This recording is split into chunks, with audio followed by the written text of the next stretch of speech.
Hi, folks. So, I wanted to share a few ideas after reading your blog posts.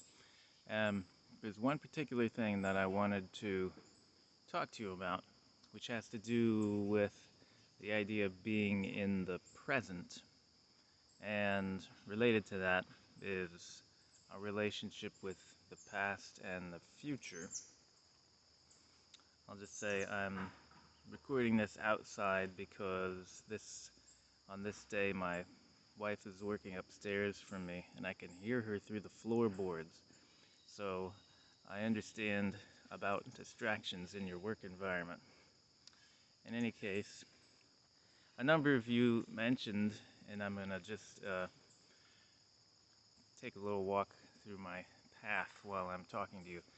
A number of you mentioned in your blog posts the idea that um, when you do meditation, and one of the benefits of meditation and mindfulness is that you're able to be in the present, and that in doing so, you're not thinking about the past and not thinking about the future. And a number of times when I was reading your blog posts about this, um, raised a little red flag, and I wanted to revisit this point because I want to add a little asterisk to it. In other words, there's a certain way in which that is true about meditation and mindfulness, but there's another way in which the contemplative practices we're talking about actually help you think more effectively, more responsibly, more mindfully about the past and the future. So one of the key points that I just wanted to make is that the idea of being mindful or living mindfully is not that you never think about the past or never think about the future.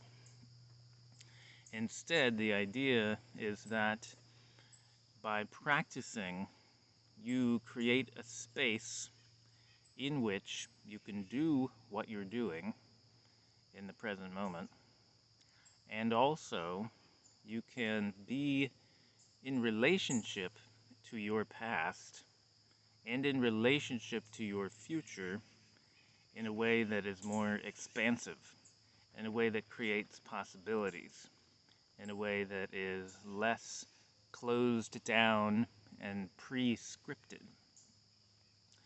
So let me just pick up on that last concept there, the idea of the script. Another way of putting this is the idea of a story. The assigned book for this semester, Jenny Odell, she uses this word as well, this idea of a script. And I'll find the passage and probably share it with you in class tomorrow.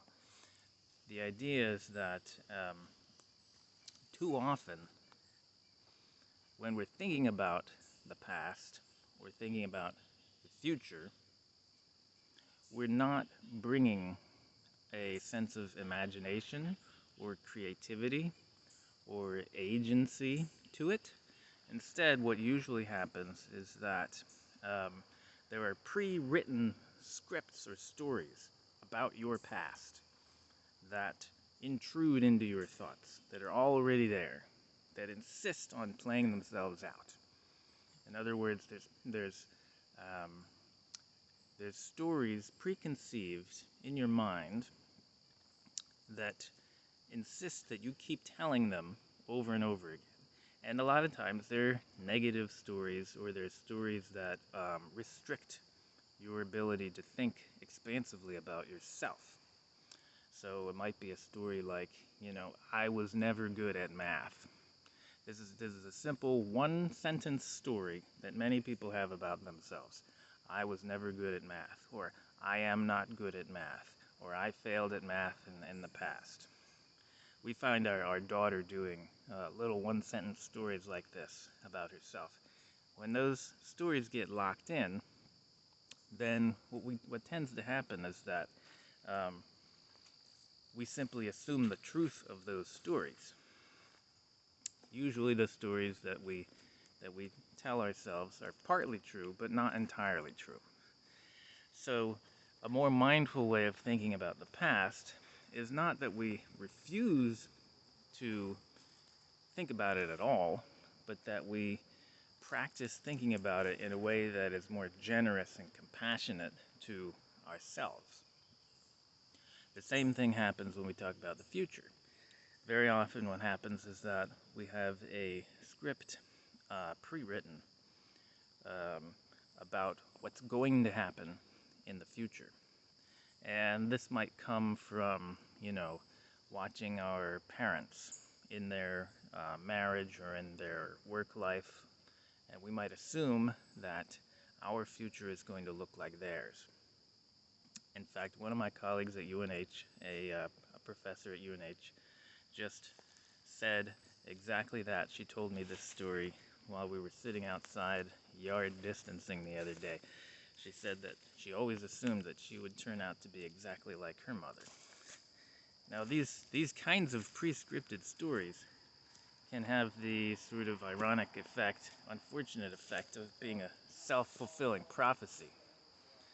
And the idea of mindfulness practice, again, it's not that you're never thinking about the future, but that when you do think about the future, you're doing so with imagination, creativity, and compassion for yourself.